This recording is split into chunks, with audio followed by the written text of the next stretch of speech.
Yeah, a question for Paul Bew just about Home Rule. Wasn't the key issue about Home Rule really who was going to control the resultant Parliament? Because whilst Irish nationalists were very keen on an All-Ireland Parliament in Dublin, they weren't so keen on a Home Rule Parliament in Belfast for Ulster, and whilst Unionists opposed very strongly the All-Ireland Home Rule Parliament, they didn't put up so much opposition till the six-county Home Rule Parliament in Belfast. And like, surely in terms of the real issue is really what is the natural unit for a Parliament, and the lesson probably is there's no right or wrong answer to that, that these things have to be sorted out by agreement, and perhaps there was a failure, probably more so on the nationalist side, to recognise that maybe, you know, created a lot of the difficulties, and maybe in a modern context in Scotland there seems to be agreement that Scotland has the right to secede from the United Kingdom, but if anybody ever raised the issue, has a region of Scotland the right to secede from Scotland, that would create a rather tricky issue that I suspect that Alex Salmond hopes never arises.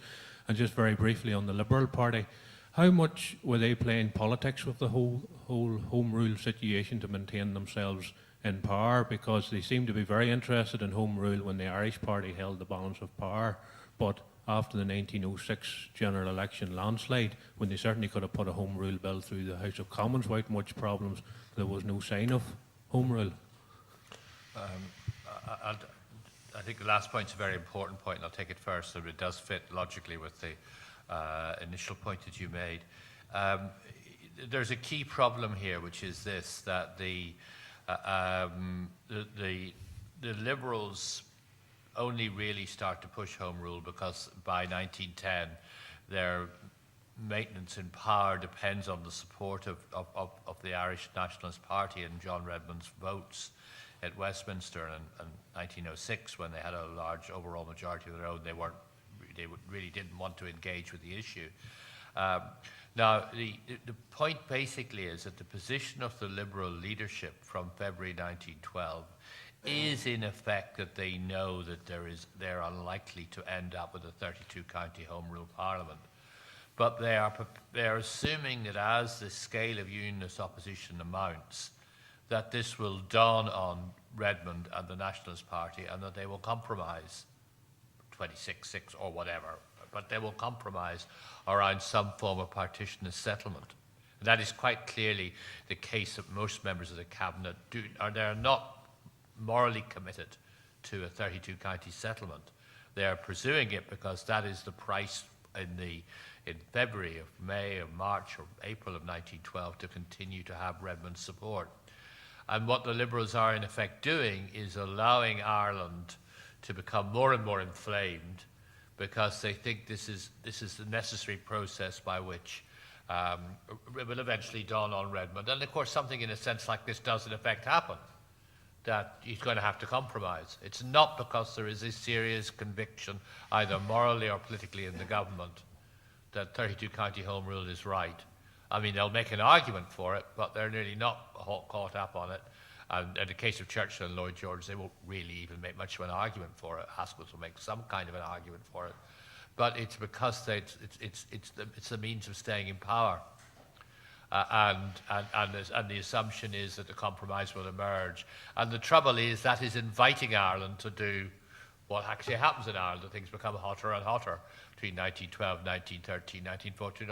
Although worth remembering that, for example, despite everything, including the appalling attacks on Catholics in shipyards in the summer of 1912, nobody actually dies in this very tense political atmosphere in the north. Nobody's actually that loses their life as a result of political violence between 1912 and 1914, even though it's getting or certainly between 1912 and 1913 as things are getting more tense. So that's the key point, really, and this is the problem at the heart of the Liberal government position, that since the departure of Gladstone, there is not a great moral conviction on the Irish issue within the Liberal Party, and that just determines the way that they actually operate in this period. Now, your earlier point is, of course, very important and refers to the great irony of this whole period, which is that the one group which didn't want Home Rule, namely the Ulster Unionists are the one group that ended up with Home Rule and operating it between 1921 and 1972. And history always, it seems to me, plays these little games with participants. And I think you're basically alluding to that. However, I think it is worth saying that while that's what actually happened after 1921, it's not really in the minds of participants in 1912. In other words, essentially the position of the Ulster Unionists is that they want to remain under the Westminster Parliament and with continuation of what we would call direct rule. And Home Rule as a settlement for Ulster or devolved Parliament emerges out of very specific circumstances of 1920-21. The lapse into violence in the country, British security calculations, other political calculations. But in 1912, it's not actually in the head of the collective unionist case that you know the sort of settlement that actually did come about 9-10 years later, and it just a number of twists and turns historically were necessary for that to actually be the case.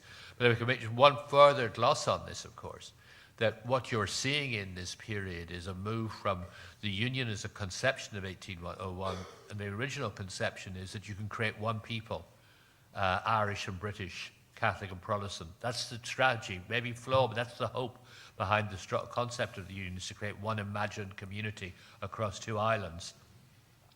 In 1912, what you have is a totally different unionist argument.